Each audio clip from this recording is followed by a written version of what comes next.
வணக்கம். நல்லா இருக்கீங்களா? இது பட்ஜெட் பற்றிய உங்களின் ஒருவன். பட்ஜெட்டுக்கு முன்னாடி நீங்க போட்ட ட்வீட்டே நேஷனல் நியூஸ் ஆயிடுச்சே. ஒன்றும் இல்லை, பட்ஜெட் லோகோவை வெளியிட்டிருந்தேன்.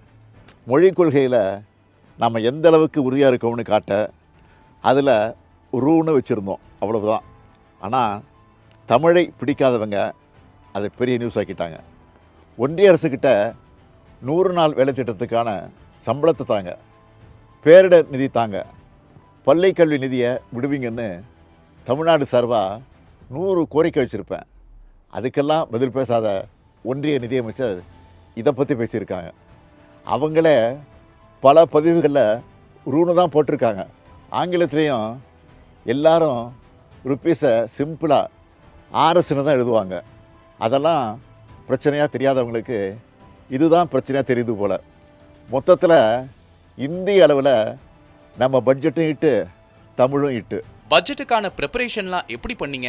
முதலமைச்சருக்கான பொருளாதார ஆலோசனை குழுவில் நோபல் பரிசு பெற்ற எஸ்தர் டப்ளோ, அறிஞர்கள் ரகுராம் ராஜன், ஜான் தீரேஸ், அரவிந்த் சுப்பிரமணியன், நாராயணன் போன்றவங்க நிறைய ஆலோசனைகளை வழங்கினாங்க. மறுபுறம் அடித்தட்டு மக்கள்கிட்டையும் அவங்களோட தேவைகள் என்னென்னு கேட்டு தெரிஞ்சுக்கிட்டோம். அது மட்டும் இல்லை, மற்ற மாநிலங்கள்லேயும் நாடுகள்லேயும் மக்கள்கிட்ட நல்ல ரீச்சான திட்டங்கள் என்னன்னு பார்த்து அதை நம்ம மாநிலத்துக்கு ஏற்ற மாதிரி கொண்டு வரணும்னு முடிவு பண்ணோம்.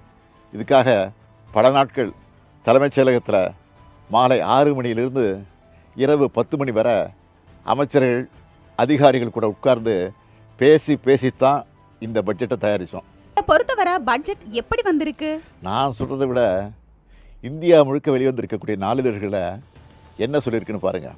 இந்த இந்தியன் எக்ஸ்பிரஸ் பத்திரிக்கையில் தலைப்புச் செய்தியாக போட்டிருக்கிறாங்க, பட்ஜெட் தட் கவுண்ட்ஸ் ஆல் அப்படின்னு போட்டு ஒரு கோலத்தை போட்டு கார்ட்டூனில் எல்லா திட்டங்களும் கொண்டு வந்து சேர்த்து அதில் வெளிப்படுத்தியிருக்கிறாங்க. டைம்ஸ் ஆஃப் இந்தியாவில் அதாவது to checkmate opposition next year, Tamil Nadu finance minister moves infra welfare பீசஸ்னு தலைப்பில், அதாவது எதிர்க்கட்சிகளுடைய அரசியல் குற்றச்சாட்டுக்களை செக்மேட் செஞ்சுருக்கு இந்த பட்ஜெட்னு எழுதியிருக்கு. இது இந்து நாளிதழில் மாநிலத்தினுடைய வளர்ச்சிக்கு வழிவகுக்கும் முக்கிய துறைகளுக்கு கிடைத்த வெற்றியை இந்த பட்ஜெட்னு எழுதியிருக்கு. கல்வி, சமூக நலத்துறை திட்டங்களுக்கு பெரும்பாலும் முக்கியத்துவம் கொடுத்துருக்குறாங்க அப்படின்னு டெக்கான் கிரானிக்கல் எழுதியிருக்கு. மக்கள் நலத்திட்டத்துக்கும் உள்கட்டமைப்பு வசதிகளை மேம்படுத்தவும் முக்கியத்துவம் கொடுத்திருப்பதா தி பிஸ்னஸ் லைன் பாராட்டியிருக்கு. பெண்கள் முன்னேற்றத்தையும் மாநிலத்தின் நலத்திட்டத்தையும் மையப்படுத்தியிருக்கிறதா தி எக்கனாமிக் டைம்ஸ் எழுதியிருக்கு. தினமணியில் நாம் வெளியிட்ட பொருளாதார ஆய்வறிக்கை பற்றி சிறப்பான தலையங்கத்தை எழுதியிருக்காங்க.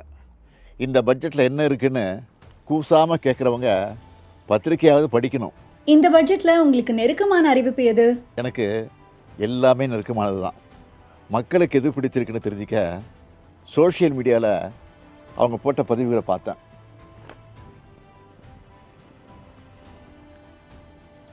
ஸ்கர்லட் பெம்னல் என்ற ட்விட்டர் ஐடி பெண்கள் பாதிப்புக்குள்ளாகிற கருப்பை வாய் புற்றுநோய்க்கான தடுப்புக்கான மருந்தை அரசே இலவசமாக தரணும்னு என்னை டேக் பண்ணியிருந்தாங்க. இந்த திட்டத்தை செயல்படுத்த நினச்சிருந்தோம். இப்போ இந்த பட்ஜெட்டில் அதுக்கான அறிவிப்பை வெளியிட்டிருக்கிறோம். அது மட்டும் இல்லை, டாக்டர் நிகிதா மேஹரா என்பவரும் ஃபென்டாஸ்டிக் நியூஸ்னு சொல்லி நன்றி தெரிவிச்சிருக்கிறாங்க. அதே போல் தெலுங்கானாவில் போக்குவரத்தை ஒழுங்குபடுத்துகிற பணிகளில் திருநங்கைகளுக்கு வாய்ப்பளிக்க போகிறதா ஒரு செய்தியை பார்த்தேன். தமிழ்நாட்டிலையும் இப்படி செயல்படுத்தலாம்னு முடிவெடுத்தோம். அதன்படி ஊர்காவல் படையில் திருநங்கைகளையும் ஈடுபடுத்துகிற அறிவிப்புக்கு பெரிய வரவேற்பு கிடைச்சிருக்கு. இது தொடர்பாக நேஹா என்பவர் என்ன சொல்லியிருக்காங்கன்னு நீங்களே பாருங்கள். இந்த சமூகத்துல கல்வி நிச்சயமா மிகப்பெரிய ஆயுதம். ஆனா அது விளிம்புநிலை சமூகமான திருநர் மக்களுக்கு கிடைக்கிறதுல நிறைய பிரச்சனைகள் இருக்கு. வாழ்வாதாரம் இருக்கக்கூடிய மற்ற பிரச்சனைகள்லாம் எதிர்த்து நிறைய திருநர் மக்களால உயர்கல்வி படிக்க முடியாம போகுது. அதுக்காக எல்லாருக்கும் எல்லாம் திட்டம், புதுமை பெண், தமிழ் புதல்வன் அப்படிங்கிற திட்டத்துக்கு கீழே மாசம் 1000 ரூபாய் ஊக்குவிக்கும் வகையில தமிழ்நாடு அரசு கொடுக்க போகுது. அது மட்டும் இல்லாம வாழ்வாதாரத்தை மேம்படுத்த வகையில இன்னொரு திட்டமும் திருவிழா காலங்களில் கூட்ட நெரிசல்களை கட்டுப்படுத்துறதுக்கும் போக்குவரத்து மேலாண்மைகளுக்கும் ஊர்காவல் படையில திருநர் மக்களை ஈடுபடுத்த வைக்கிறது. எல்லா ஊர்காவல் படையினர் மாதிரியும் மதிப்பூதியம், சீருடை, உயரிய பயிற்சிகள் அப்படின்னு சொல்லிட்டு செயல்படுத்த அரசு இந்த எல்லாருக்கும் எல்லாம் திட்டத்திலையும் சொல்லியிருக்காங்க. அப்படிங்கிறது இன்னொரு மிகப்பெரிய சந்தோஷமான விஷயம். கொஞ்ச நாளைக்கு முன்னாடி விருதுநகர் போனப்போ அரசு காப்பகத்தில் இருக்கக்கூடிய பெற்றோரை இழந்த குழந்தைகளுக்கு ஸ்வீட் வாங்கிட்டு போனேன். காப்பகங்களில் இருக்கவங்கள நாம் பார்த்துக்கிறோம், மற்ற குழந்தைகளுக்கு ஏதாவது பண்ணணும்னு தோணுச்சு. அப்படி உருவானது தான் தாயும் மாணவர் திட்டம். இதை பார்த்து டாக்டர் சென் பாலன் என்பவர் என்ன சொல்லியிருக்காரு பாருங்கள். நான் கட்டும் வரி பணம் இப்படி பயன்படுத்தப்படும் எனில் இதைவிட வேறு பெருமை என்ன உள்ளது. ஆதரவற்ற முதியோருக்காக அன்புச்சோலை திட்டத்தை அறிவித்தோம். இதுக்கு மக்கள் என்ன மாதிரி ரியாக்ட் பண்ணியிருக்காங்கன்னு பாருங்கள்.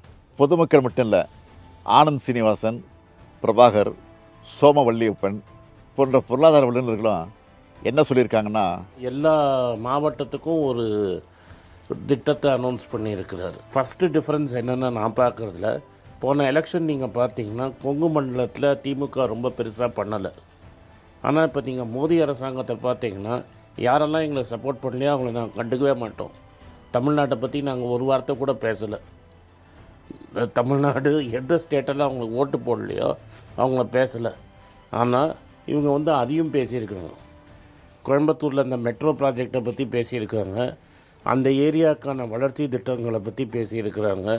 ஸோ எனக்கு ஓட்டு போட்டியா ஓட்டு போடலையாங்கிற ஒரு டிஃப்ரென்ஸ் இல்லாமல் பேசியிருக்கிறாங்க. அதே போல் செக்டார்ஸ் என்று பார்த்தால் தொழில்துறை, விவசாயம், மனிதர்கள் என்று பார்த்தா பெண்கள், மாணவர்கள், மாற்றுத்திறனாளிகள், பெற்றோரை இழந்த பிள்ளைகள், அது மாதிரி பலவித ஜியாகிரபின்னு பார்த்தா தமிழகத்தில் இருக்கிற பல்வேறு ஊர்களுடைய பெயர்களும் நாம் தமிழ்நாடு உச்சரிக்கப்படவில்லை என்று சொன்னதன் காரணமாகவோ என்னவோ இங்கே தமிழ்நாட்டில் இருக்கிற எல்லா பெயர்களையும் இந்த பட்ஜெட்டில் கேட்டது போல இருந்தது.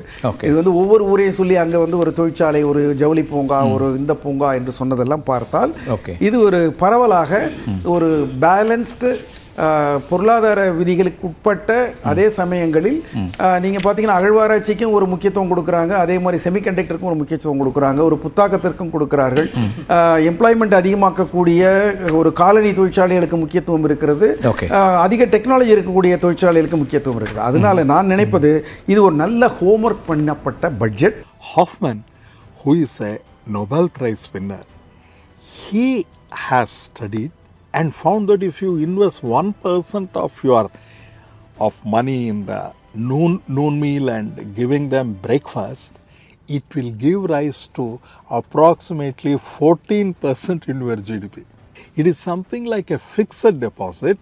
You deposit, you get the money after 30 to 40, over a period of 30 to 40 years.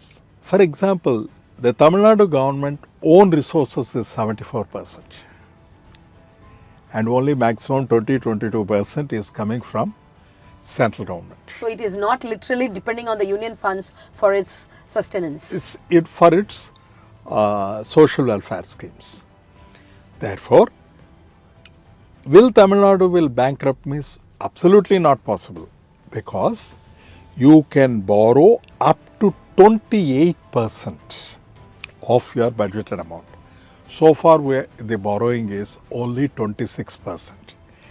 While Punjab, 47%. It is just borrowing 47%, which is far above than the 28% given by RBI. Bihar is borrowing 46%. But Tamil Nadu has not crossed that Lakshman Rekha of 28%. In fact, even with this budget, it is 26% only, and the deficit it has reduced to 41,000 crores. இப்படி இது எல்லோருக்கும் எல்லாம் budget. எதிர்க்கட்சிகளோட விமர்சனங்களை பற்றி என்ன நினைக்கிறீங்க? ஆக்கப்பூர்வமான விமர்சனங்கள் இருந்தால் அதை நம்ம பரிசீலிக்கலாம்.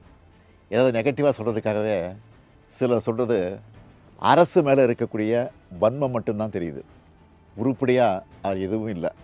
இருந்தாலும் நம்ம எந்த அளவுக்கு சிறப்பாக செயல்பட்டு இருக்கோம் என்பதற்கு சில எடுத்துக்காட்டுகளை ஆதாரபூர்வமாக சொல்ல விரும்புகிறேன்.